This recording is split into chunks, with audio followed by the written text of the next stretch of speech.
kewajiban Presiden Republik Indonesia dengan sebaik-baiknya. B.J. Habibie menjadi Presiden Indonesia ketiga dengan warisan kondisi ekonomi dan politik yang kacau balau. Habibie menjalin hubungan dengan Soeharto sejak masa penugasannya di Sulawesi Selatan. Hubungan ini berlanjut ketika Soeharto menjadi presiden. Habibie yang sudah memiliki karir cemerlang sebagai ilmuwan aeronautika di Jerman diminta pulang ke Indonesia oleh Soeharto.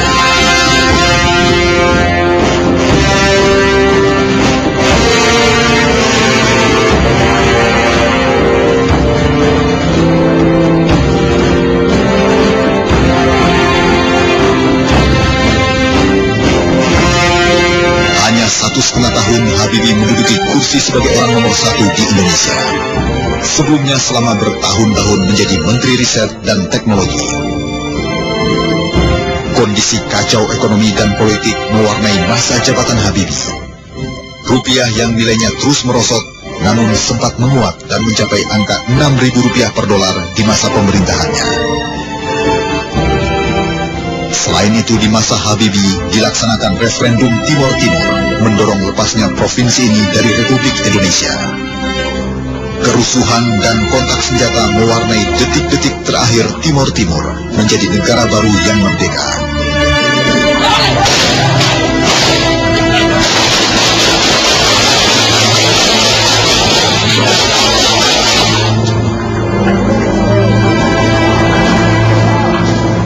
TNI dan Polri dituding berada di belakang peristiwa ini, sehingga digelar pengadilan HAM menyangkut kejadian di Timor Timur.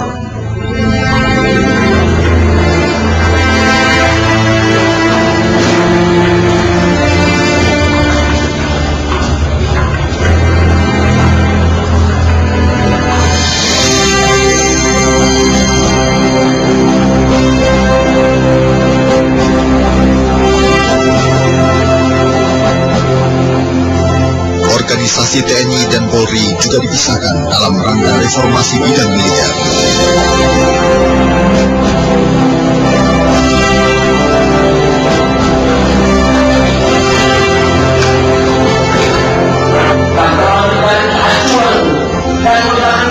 Bulan Januari 1999, pidato pertanggungjawaban Habibie di hadapan sidang MPR ditolak.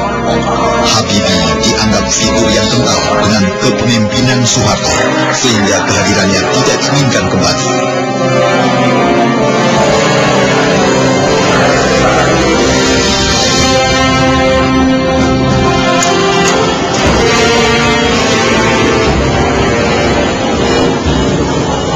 Penolakan pertanggungjawaban oleh MPR memaksa Habibie menyelenggarakan pemilu untuk mengisi kursi presiden berikutnya. Bulan Juni 1999, pemilu multipartai yang demokratis diikuti 48 partai diselenggarakan.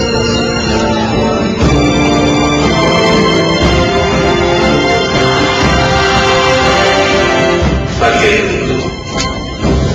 demi Allah memegang teguh Undang-Undang Dasar dan menjalankan segala undang-undang dan peraturan. Kursi kepresidenan kemudian diduduki oleh Abdurrahman Wahid setelah sidang MPR yang alot pada Oktober 1999. Abdurrahman Wahid atau Gus Dur menjadi Presiden Indonesia keempat. Hasil pemilu multipartai tahun 1999 sebenarnya menempatkan Partai Demokrasi Indonesia Perjuangan sebagai pengumpul kursi terbanyak di MPR. Partai Gus Dur, Partai Kebangkitan Bangsa, tidak mendominasi perolehan kursi di MPR. Namun melalui sidang yang cukup alot, Gus Dur mengungguli Megawati Soekarno Putri, pemimpin partai pengumpul suara terbanyak, Partai Demokrasi Indonesia Perjuangan.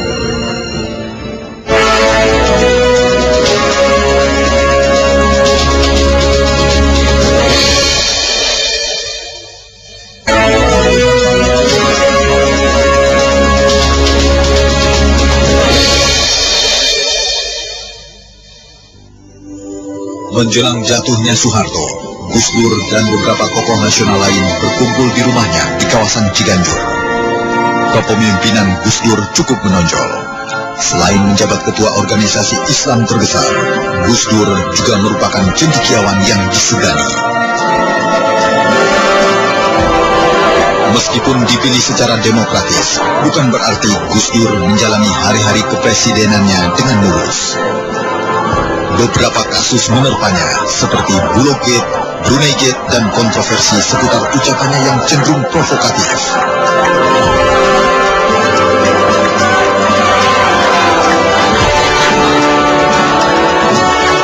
Misalnya menyebut anggota DPR seperti murid taman kanak-kanak.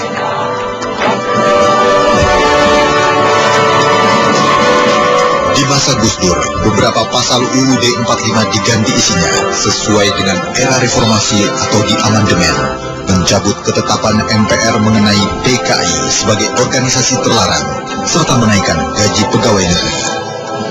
Keturunan dan keluarga anggota Partai Komunis Indonesia mendapat pembersihan nama melalui TAP MPR. Selain itu, di era Gus Dur, pergantian tahun Cina atau Imlek ditetapkan sebagai libur nasional. Di era Orde Baru, hal-hal yang berbau Cina dilarang dan disembunyikan.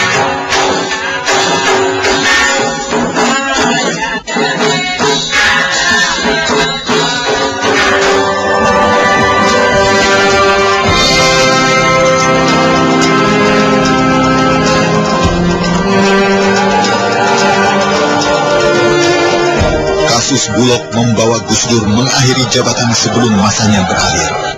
MPR memutuskan untuk Gus Dur dicopot dari jabatannya dan didesak meninggalkan Istana Negara.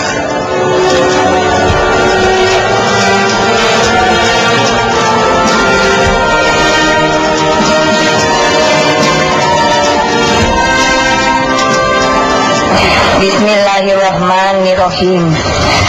Sebagai Presiden Republik Indonesia, berdasarkan ketetapan MPR RI nomor 3 MPR 2001 tentang penetapan Wakil Presiden Republik Indonesia Megawati Soekarno Putri. Kedudukan Gus Dur digantikan oleh wakilnya, Megawati Soekarno Putri, tanggal 24 Juli 2001.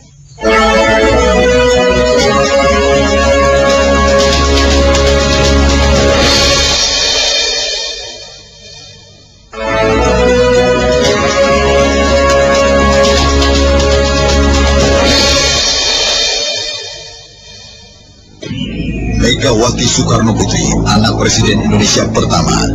Ia menjadi presiden menggantikan posisi Abdurrahman Wahid, Juli 2001. Keterlibatan Megawati dalam dunia politik Indonesia dibawa oleh Ketua Partai Demokrasi Indonesia, Suryani, pada tahun 1987. Megawati menuai simpati saat ia aktif di PDI. Tahun 1996, PDI mengadakan kongres di Medan dan peserta memilih Megawati sebagai ketua partai. Penguasa Orde Baru membatalkan hasil kongres di Medan. Hal ini justru semakin menambah simpati dan dukungan kepada Megawati. Drama kongres berlanjut dengan pendudukan markas PDI di Jalan Diponegoro, Jakarta. Ketegangan tidak dapat dihindarkan dan peristiwa berdarah antara pendukung dan penentang Megawati terjadi yang dikenal dengan peristiwa 27 Juli.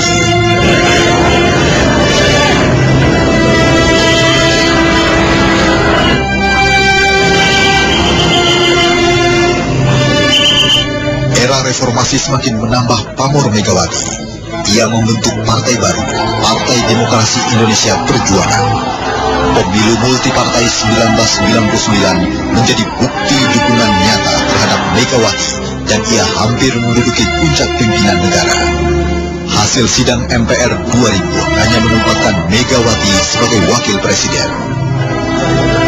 Kejatuhan Gus Dur pertengahan tahun 2001 akhirnya mendudukan Megawati Soekarno Putri sebagai Presiden Republik Indonesia kelima, sekaligus menjadi presiden wanita pertama dalam sejarah Republik Indonesia. Pada tanggal 25 Juli 2001, Megawati diambil sumpahnya menjadi presiden. Di masa kepresidenannya, Megawati kembali menetapkan wilayah Nanggro Aceh Darussalam sebagai daerah operasi militer atau DOM.